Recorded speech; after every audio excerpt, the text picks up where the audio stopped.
Assalamualaikum warahmatullahi wabarakatuh. Bismillah, alhamdulillah, wassalatu wassalamu ala rasulillah wa ala alihi wa sahbihi wa mawalah, amma ba'du. Hadirin para peserta pesantren digital Irma Jawa Barat yang dimuliakan Allah, puji beserta syukur marilah kita panjatkan kehadirat Allah, karena atas berkat rahmat dan kuasa-Nya, alhamdulillah, kita semua masih diberi kesempatan untuk kembali menghidmatkan diri kita di bulan Ramadan 1442 Hijriah ini. Bulan yang suci ini datang hanya satu kali dalam setahun. Oleh karenanya, kita tidak boleh menyia-nyiakan kesempatan yang mulia ini. Untuk meraih kesuksesan di bulan Ramadan, mari coba perhatikan amalan-amalan apa saja yang dapat dilakukan pada bulan suci ini dan tidak bisa kita temukan di bulan-bulan lainnya. Di antara amalan-amalan bulan Ramadan yang tidak bisa kita temukan pada bulan lainnya adalah melaksanakan sholat tarawih, mendirikan malam Lailatul Qadar, dan mengeluarkan zakat fitrah. Yang pertama, sholat tarawih. Sholat tarawih adalah salah satu sholat sunnah yang hanya dilaksanakan pada setiap malam bulan Ramadan. Ada yang melaksanakannya 8 rakaat, ada yang 20 rakaat, dan beberapa bilangan rakaat lainnya. Ada yang melaksanakannya secara munfarid ataupun secara berjamaah.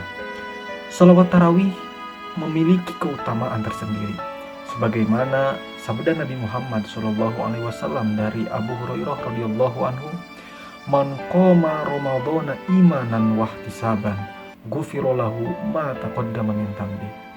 Barang siapa melakukan qiyam Ramadan karena iman dan mencari pahala, maka dosa-dosanya yang telah lalu akan diampuni. Yang dimaksud qiyam Ramadan pada teks hadis tersebut karena iman dan takwa adalah sholat tarawih, sebagaimana dikuatkan oleh Imam An-Nawawi. Hadis ini memberitahukan bahwa seorang muslim yang melaksanakan sholat tarawih di bulan Ramadan akan gugur dosa-dosanya yang telah lalu dengan syarat karena iman. Selain itu, Syekh Utsman bin Hasan bin Ahmad Asy-Syakir Al-Khawbawi juga menjelaskan dalam kitab Duratul Nasihin, menguraikan tentang keutamaan sholat tarawih setiap malamnya pada bab 4 tentang keutamaan bulan Ramadan. Amalan yang kedua adalah mendirikan malam Lailatul Qadar. Lailatul Qadar adalah malam yang istimewa bagi umat Islam.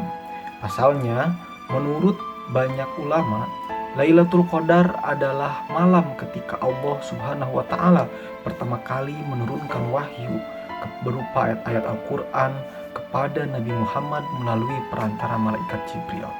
Dan malam Lailatul Qadar ini lebih baik daripada malam 1000 bulan. Selain peringatan turunnya wahyu Al-Quran, malam Lailatul Qadar juga bermakna turunnya malaikat ke muka bumi dengan berbagai tugas untuk memberikan kedamaian, memberikan keberkahan dan bimbingan ilahi sampai datangnya waktu subuh. Dalam Al-Quran surah Al-Qadar ayat 1 dan 4 juga ayat 5, Allah Subhanahu wa Ta'ala berfirman, "Inna anzalnahu fi lailatul qadar." Sesungguhnya kami menurunkan Al-Quran pada malam Lailatul Qadar, di mana pada malam Lailatul Qadar itu tanazzalul malaikatu waruhu fiha bi'idzni rabbihim min kulli amr, salamun hiya hatta matla'il fajr. Pada malam itu turunlah malaikat-malaikat Jibril, malaikat-malaikat dengan izin Tuhannya, di mana membawa segala urusan pada malam itu sampai terbit fajar. Lantas pertanyaannya, kapankah malam Lailatul Qadar tersebut terjadi? Perihal datangnya malam Lailatul Qadar ini, ada sebuah hadis yang disanadkan dari Siti Aisyah radhiyallahu anha. Rasulullah sallallahu alaihi wasallam bersabda, "Taharraw Lailatul Qadar fil witri minal 'ishril awakhir min Ramadan." Carilah oleh kalian keutamaan malam Lailatul Qadar, malam kemuliaan ini pada malam-malam ganjil di 10 malam terakhir pada bulan Ramadan. Dari hadis tersebut dipahami bahwa malam Lailatul Qadar jatuh pada malam terakhir yang ganjil, yaitu malam ke-21 sampai malam ke-29 bulan Ramadan, 21, 23, 25, 27, dan 29 Ramadan. Selanjutnya, amalan yang ketiga adalah mengeluarkan zakat fitrah. Selain ibadah individual seperti melaksanakan tarawih dan mendirikan malam Lailatul Qadar, ada juga ibadah sosial yang dapat dilakukan di bulan Ramadan, yaitu mengeluarkan zakat fitrah.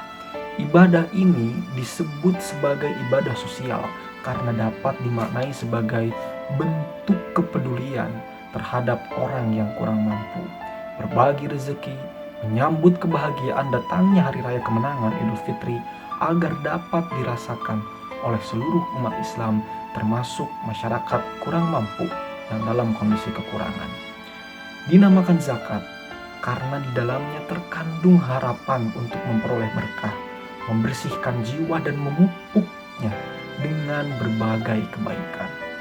Setiap mengakhiri penghujung bulan Ramadan ini, setiap umat Islam diwajibkan untuk membayar zakat fitrah.